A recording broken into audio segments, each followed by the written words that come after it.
man, I keep, hearing people punt to something like the average household size, like falling, as evidence that something like housing units per capita being, really at all-time highs is kind of evidence to the contrary that there is a lot of structural supply. And I'm just going to tell you right now,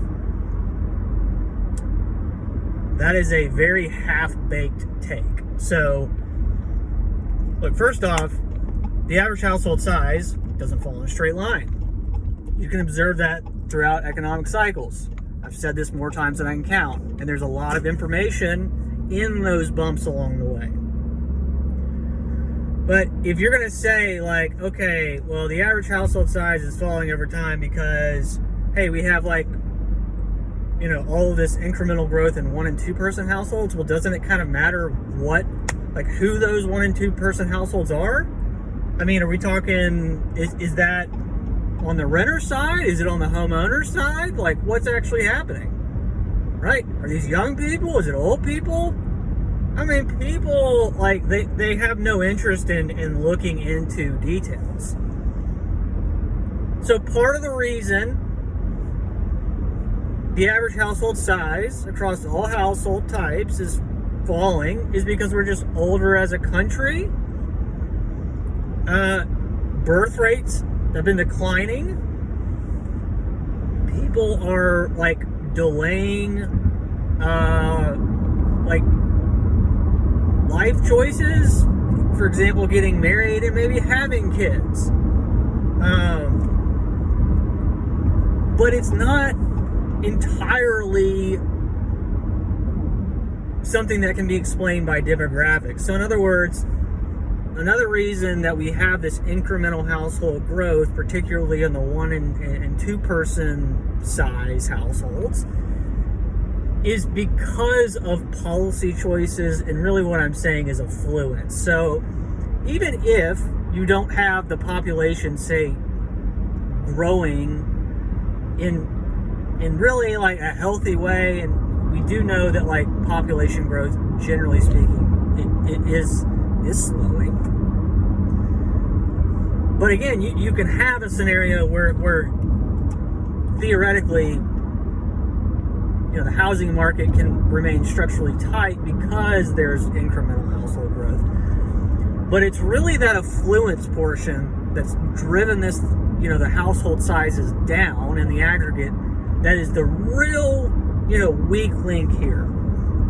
And it's especially weak because that's happening in the face of a lot of structural supply.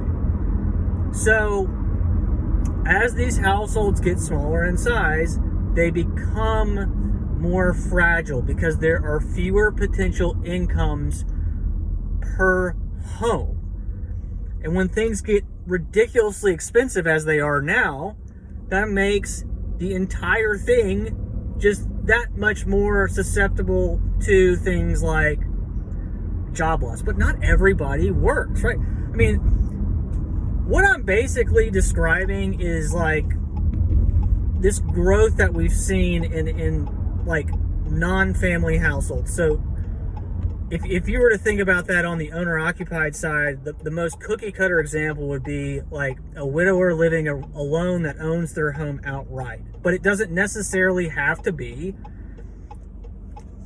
an old person. It could be a young person who decided, hey, I'm just going to go out and buy my own home and I live alone, right? I mean, do you understand how that makes things super fragile if that one person loses their job? I mean, because typically, labor force participation rates, employment population ratios, and things like that are they're higher, right, for younger people.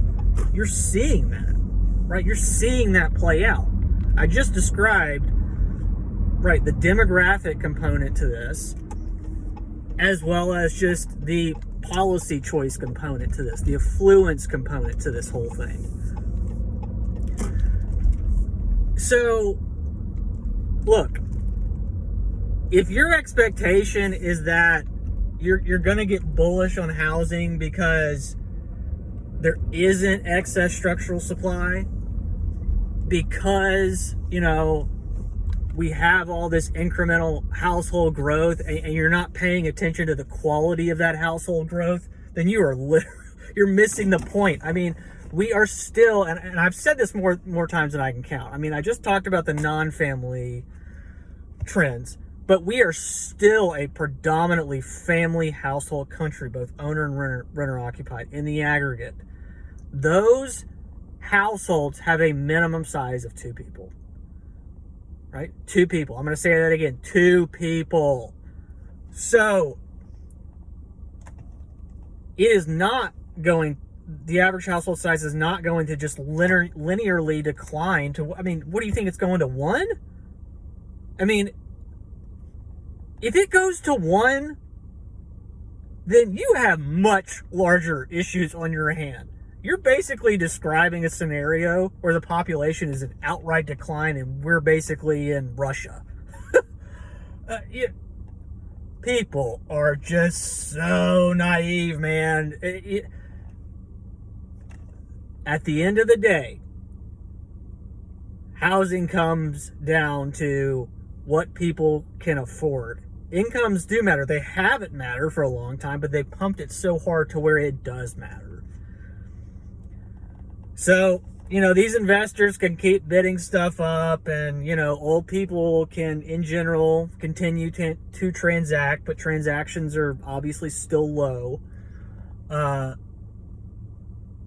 It'll sort itself out. But, again, this idea that the average household size is going to just fall in a straight line is ridiculous. You're not going to find any evidence of that mathematically. So, yeah, you'll figure it out.